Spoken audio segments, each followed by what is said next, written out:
With 1,100 university students committing suicide annually, and suicide being the second leading cause of death within university students, the factors that contribute to this statistic need to be addressed. Good morning, my name is Lucas Garcia. I'm Olivia Spangler. I'm Dominic Menendez. And I'm Taryn Barker. Today we pose the question of how has attending public universities in the United States negatively affected the lives of college students. With this, we must acknowledge the aspects of financial and academic stressors, substance abuse, and sexual assault on women. Some of our solutions for these issues going on is to have more monitorization of sororities and fraternities, and to have mental health support groups and counseling more available on the college campuses. An article from Rutgers University states, according to the American Psychological Association, 87% of all U.S. college students cite education as their primary source of stress. This is arising from demanding course loads, studying, and classroom competition. With this statistic being so high, it leads many researchers to the question of what effects can this stress have. Stress is a psychological effect that shows up as anger, a sense of being out of control, and memory or concentration issues. Constant stress can result in depression, anxiety, or burnout, among many other issues. Your quality of life and mental health can be deeply affected by such stress. When a student is under such stress, that student can start falling into depression. Many students linked with depression have tended to have lower rates of GPA and dropping out of college. Those students also show many signs of anxiety. Financial insecurity is a growing contributor to poor mental health within university students. When deciding on a college and incorporating your desired major and career, it can be a very stressful process. Increased competitiveness and tuition rates lead to the stress.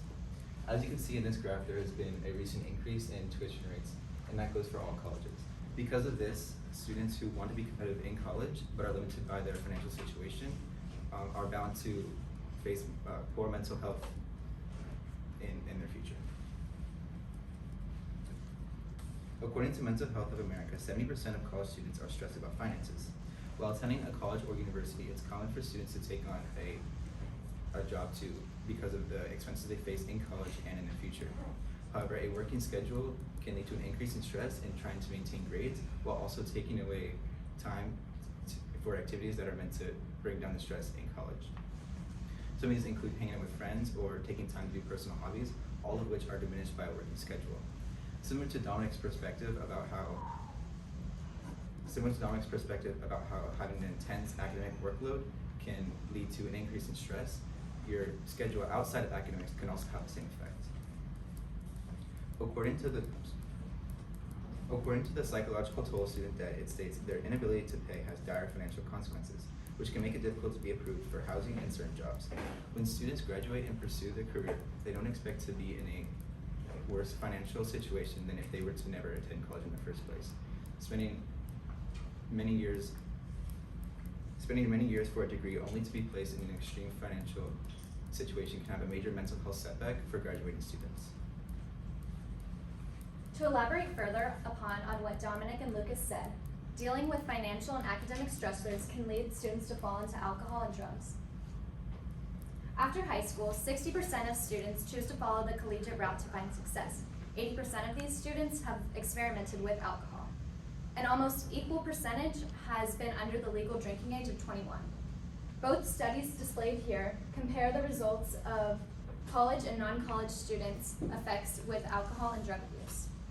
And both studies indicate college students having a much higher rate of abuse. This high percentage of drug use may be directly correlated with the easy accessibility to obtain them. Over 75% of college students have deemed accessing drugs easy or very easy. Only 6% has said that it's been difficult. Why is it so easy? The simple answer to this is partying culture. A group of students who party on a weekly basis were asked how often they've been offered drugs. 1 in 3 students have said that it's been almost every time. Here's a look at some statistics on students who partake in college drinking. 33% of them have engaged in binge drinking. Over 1,500 deaths have occurred and right under 700,000 assaults have taken place. 1 in 5 college girls have been assaulted, and almost every time this has been provoked by alcohol. There seems to be a common trend here that can be tied to the rate of sexual abuse in college students. This being that males have a significantly higher alcohol and drug abuse prevalence. This could be as a result of Greek life and or party culture associated with fraternities.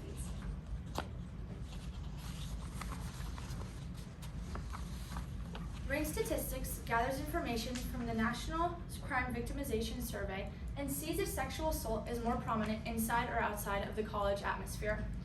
It was shown that college student males ages 18 to 24 are 5 times as likely than non-college student males to experience sexual assault in their college lifetime. On the same hand, women are 3 times as likely, ages 18 to 24, to experience sexual assault in the college environment than other women. Overall, 1 in 4 women will experience rape or attempted rape in their college career. One of the leading causes of this is due to a rape culture that has been established in the college environment. Rape culture is defined by drugs, alcohol, partying, and violence that occurs on a daily basis in the college atmosphere. A lot of this takes place in sororities and fraternities, and women in sororities were more likely to experience rape than other college women by 74%. A lot of sororities and fraternities also experience alcohol abuse, as Taryn has stated earlier, and the easy access to drugs and alcohol make it easier to experience sexual assault, as 57% of assaults are under the influence of alcohol and drugs. Another leading cause to why sexual assault and rape happen in the college environment is due to flawed school policies. 3 college universities studied 387 public college universities in the United States of America and gathered data on Title IX regulations. Title IX regulations are set in place to protect victims from sexual assault on the college campuses. However, a lot of these policies are flawed, as only 40% of colleges under Title IX regulations have an amnesty policy. The amnesty policy states protection for victims if they were under the influence of drugs and alcohol while an assault was occurring. Only 60% of the time, they do not have these policies, which means that they will experience unjust trials because if they are under the influence of drugs and alcohol, the case will be dismissed. Alongside that, 12% of policies under Title IX regulations, the student's dress cannot be discussed. 88% of the time at disciplinary hearings, it is allowed to be talked about. This leads to worsening mental health in college students that have experienced sexual violence. 70% experience suicidal tendencies, 68% experience obsessive compulsion disorders, and 65% will experience depression. Some solutions, as we stated, to our problem is more monitorization of sororities and fraternities, mental health support groups on college campuses, and group counseling. Possible limitations to these solutions are that students might not have the confidence to go to the support groups or reach out to a counselor. Alternatively, sororities and fraternities would become less popular and thus giving colleges less income. Thank you.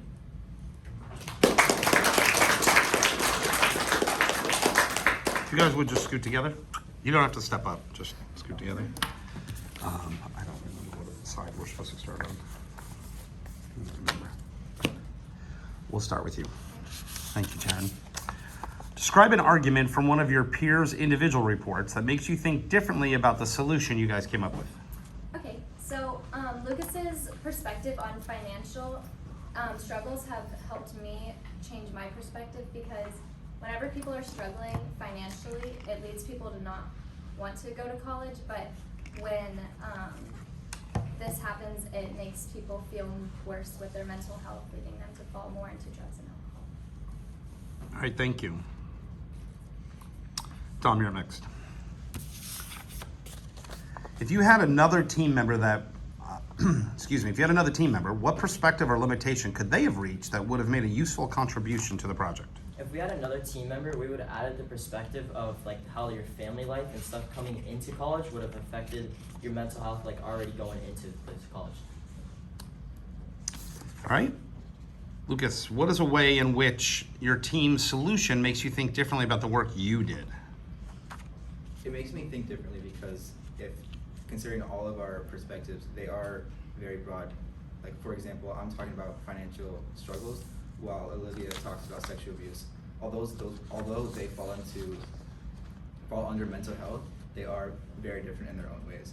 And relating this to the solution, or relating this to my research towards the solution, it makes it harder to have a specific solution to the overall problem, and it makes me think more generally to help, find a solution for everything. Okay. Olivia, give one specific way that your thinking changed as a result of Taryn's findings. As a result of Taryn's findings, my thinking has changed due to the fact that I wasn't aware of how many sexual assaults and rapes occurred due to the drinking environment.